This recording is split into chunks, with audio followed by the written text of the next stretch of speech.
MBC 강원 영동 시사 프로그램 라디오 동서남북입니다.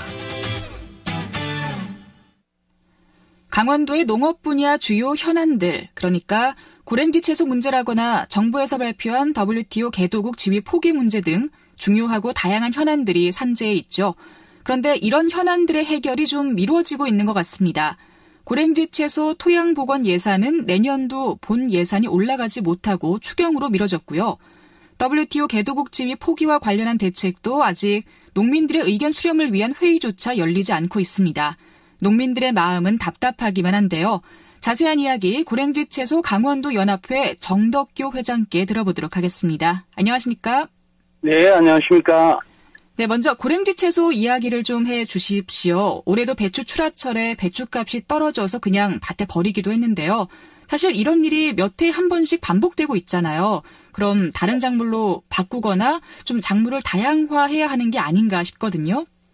네, 고랭지 채소 전 지역이 다는 아니지만 일부 지역들은 높은 해발과 일교차로 인해서 다른 작물을 재배하기 쉽지 않습니다. 또 농가들 역시 새로운 작목에 도전할 만큼 여력이 없고요. 행정 역시 작목 전환에 대한 의지가 없기 때문에 어쩔 수 없이 농가들이 고랭지 채소에 전념할 수밖에 없습니다. 네, 현실적으로 작물을 좀 바꾼다는 게 어려움이 많이 있나 보네요. 네네네. 네, 고랭지 채소 토양 복원 예산이 문제가 되던데 토양 복원은 왜 해야 하는 거죠? 올해도록 계속 지속된 연작으로 인해서 토양이 오염돼서 각종 병충해를 이제는 견딜 수가 없습니다. 특히 기상재해로 인해서 발생되는 바이러스나 선충, 뿌리혹병, 꿀통 같은 병들은 토양을 살리지 않고는 예방할 수 없기 때문입니다. 토양 복원은 고랭지 채소의 필수 요건이 되어버렸습니다. 네.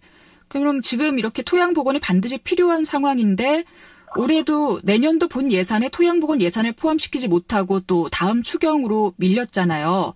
네네네. 그럼 내년 봄이 지나야 이제 예산이 세워질 텐데 혹시 너무 늦어서 농사철을 놓치는 건 아닌가 또 걱정이네요. 물론 늦은 부분이 상당히 있긴 있습니다. 그러나 여러 가지 부분들을 감안해 보면 큰 지장이 초래될 것 같지는 않습니다. 다만 농가들이 예산이 설지 안 설지에 대한 불안감으로 확실한 계획을 세울 수 없다는 게 그게 문제가 되고 있습니다. 네. 그래도 아주 큰 문제까지는 아니고 이제 좀 마음에 만 든다면 네. 네. 그렇군요. 어쨌든 좀 불안한 마음으로 기다려야 하는 거네요. 네네네. 네. 강원도 농업은 대부분이 다 밭작물이잖아요. 네. 그러다 보니까 WTO 개도국 지위 포기와 또 깊은 관련이 있는데요. 지금 WTO 개도국으로서 보호를 받고 있는 농업 분야가 대부분 밭작물이죠?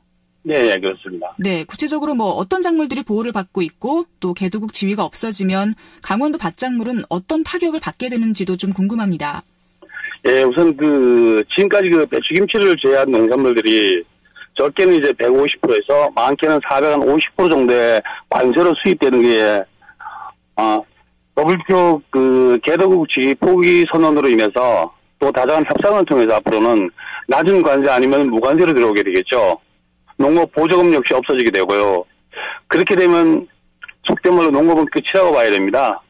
정말 어떤 특단의 대책이 없이는 농업을 포기할 수밖에 없는 그런 지경에 처해 있습니다.